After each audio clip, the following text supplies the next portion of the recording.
Welcome, everybody. My name is Jemele Hill, and this is your final panel for the night. And it's called Tomorrow, appropriately so. Where do we go from here? What does our tomorrow actually look like? How do we press forward? How do we achieve and get something out of all this momentum that has been built? With me tonight, I have a terrific panel that's going to help me sort through a lot of these issues and hopefully give us some good words that will carry us through tomorrow.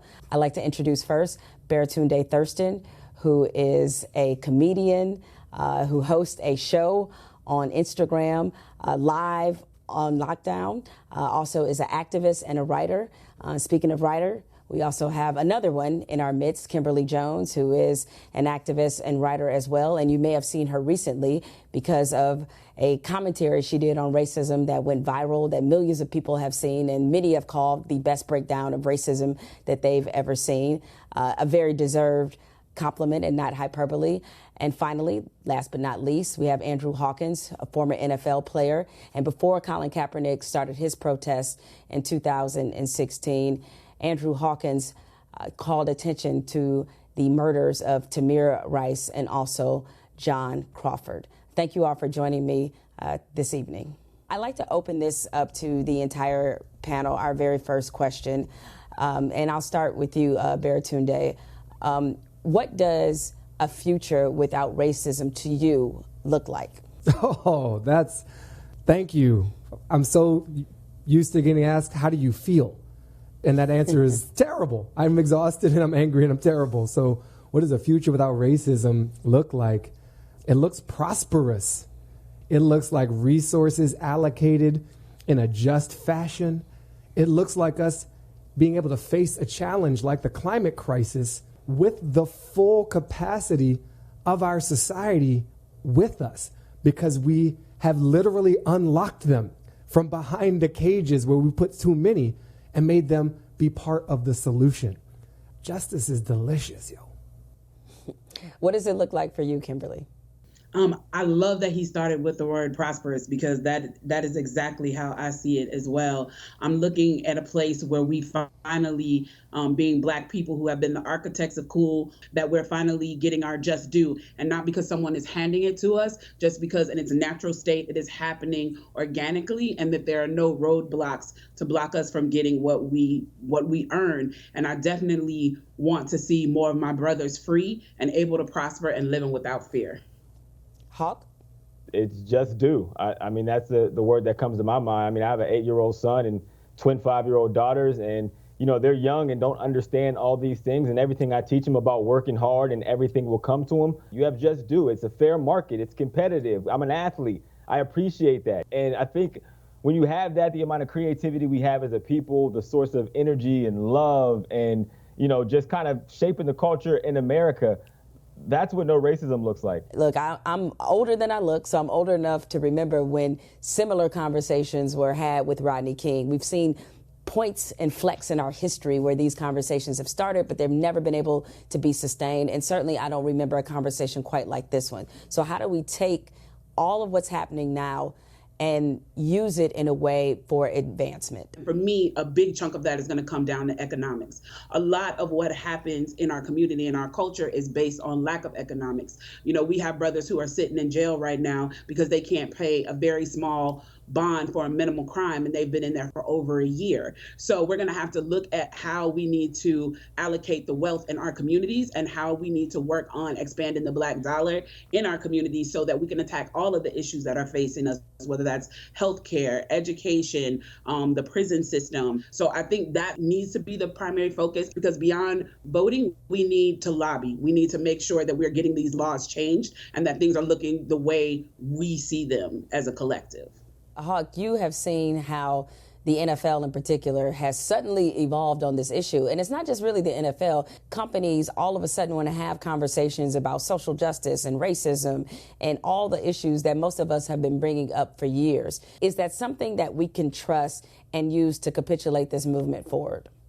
I don't think at this point it's something that we can just lean on somebody's word. I think we're past the point of people addressing the situation. I think years ago and years, as you talked about, from Rodney King to back in the 60s to even prior to that, we've been waiting for people to address something with their mouth and admit something. Now it's too late. We need action.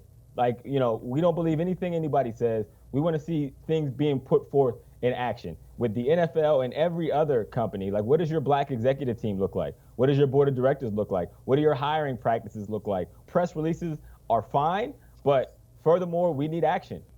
Now, Baratunde, one of the things that has been brought up as part of that action plan has been defunding and or dismantling the police. Now, I have an issue with the verbiage because I think it's just low-hanging fruit for people who are intent on misunderstanding. But that being said, do you think the idea of defunding the police and all the money that's being poured in these police department, diverting it to other needier resources such as mental health services, such as public housing, how viable do you see that solution?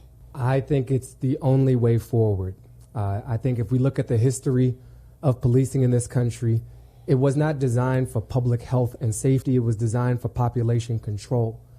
And when we look at the problems that we throw at officers to try to solve, it's mental health, it's housing instability, it's hunger, it's fines and fees and tax evasions and ticketing.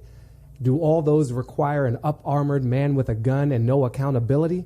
I don't think so. It's actually pretty absurd what we're asking cops to do with very limited tools of essentially violence. Excessive force is kind of built right in. When you look at the number one cost for most cities in the country, it's the police department. That's absurd. So we need to leave the realm of the absurd and live in something a bit more balanced and sane. And we've got to shift those dollars to the experts and then fund teachers, fund fair wages, fund clean air and water, fund all of the things that when we lose the stress around those, we don't have to dial 911 in the first place. I ask all of you, do you feel as if there is a clear-cut agenda that's being formed, or have we even begun to kind of unpack what that agenda looks like?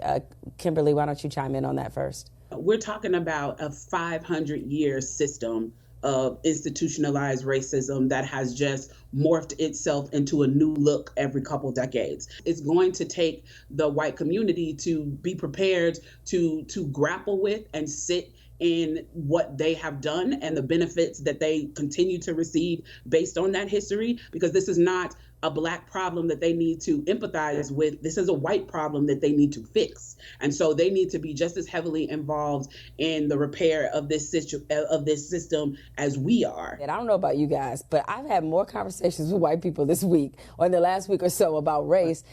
And it is kind of exhausting because it's very clear that while they might be well-intentioned, they haven't exactly done the work to necessarily participate meaningfully. So, Hawk, I'll start with you, and I'm just really curious, what have your conversations with white people, if you had any, what have they been like with what happened with George Floyd and Breonna Taylor and Ahmaud Arbery? Some of my best friends are white and, people that I consider family. But to your point, Jamil, we're in the information age. Go get as much information and understand, what black people are grappling with. And it's not our responsibility to have to teach you that because we're not the ones that put it in place. It's exhausting, to be honest. So, it's going to take for white people to take the initiative and educate themselves as much as they possibly can. And then we can start having the conversation, because otherwise, to me, it comes across like you don't care enough to go find this information. And I know that's not the case with any other topic that we deal with in society.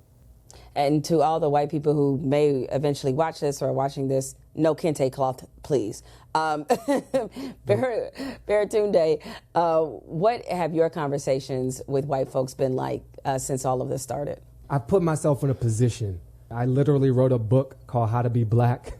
I gave a TED Talk about how to deconstruct racism, one headline at a time. So it will be a bit extreme for me to be like, don't ask me, because I put myself out there. Years ago, I co-hosted a podcast called About Race with a Latina woman, Raquel Cepeda, and a white man, Tanner Colby. And Tanner and I would have these conversations where I basically said to him, a lot of what we're saying right now, like, I'm tired, I've done all the teaching, read the books, go forth and prosper.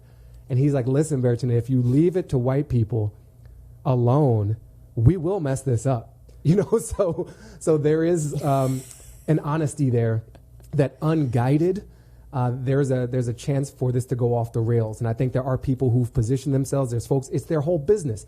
Pay a black person to help you figure this out. Buy the book, support the independent film and continue to do that work. The title of this panel is about tomorrow. I want to ask each of you, and Hawk, I'm going to pass the baton to you first. We've come to a point of the apex of this conversation. It feels like this national conversation taking place about police reform and police brutality.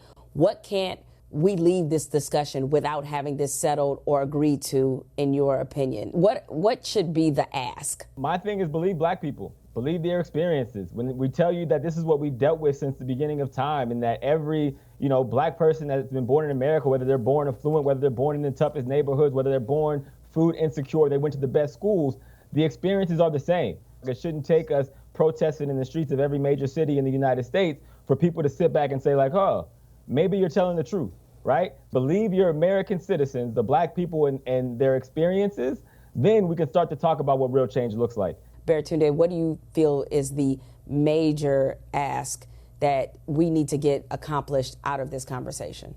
My ask is for white America to be invested in that future with us. It is not enough, as has been said, to see this as a black problem. I want to help out the blacks. This is about helping out the society and being as invested in an anti-racist future as we've been invested in a racist past and present. And once white America feels as invested in this, because there are gains to be made for them and their children and their grandchildren as well, it's not just charity for us, it's liberty and justice for all. Once they're on board with that, then we can unlock the keys and the codes to all of the pieces of this puzzle, but not until then. So my ask, get invested. This is all of our problem to solve. Kimberly, what's your ask? You got the same Google I got. And so it's now time for us to get educated on the history that we've been living in so that we don't continue to just live in it. Yeah, I mean, it seems very simple. Like you all, I wish that we never have to have any of these conversations again. Unfortunately, history, often a predictor of the future, has taught us we probably will, but I'm just hoping it doesn't always feel like we're starting from ground zero every single time. Maybe we can be a little bit further ahead the next time that we have to have this conversation, and hopefully it doesn't come because something horrendous and tragic has happened to another black person. Tragedy does not always have to be the facilitator for conversations like these. I want to thank everyone for listening, for watching, for learning. Make sure you use the Google, as Kimberly said, and stop asking black people about history that you can go look at for yourself. But more importantly, stay engaged, stay involved, and as Baratunde said, stay invested. Thank you and have a good evening.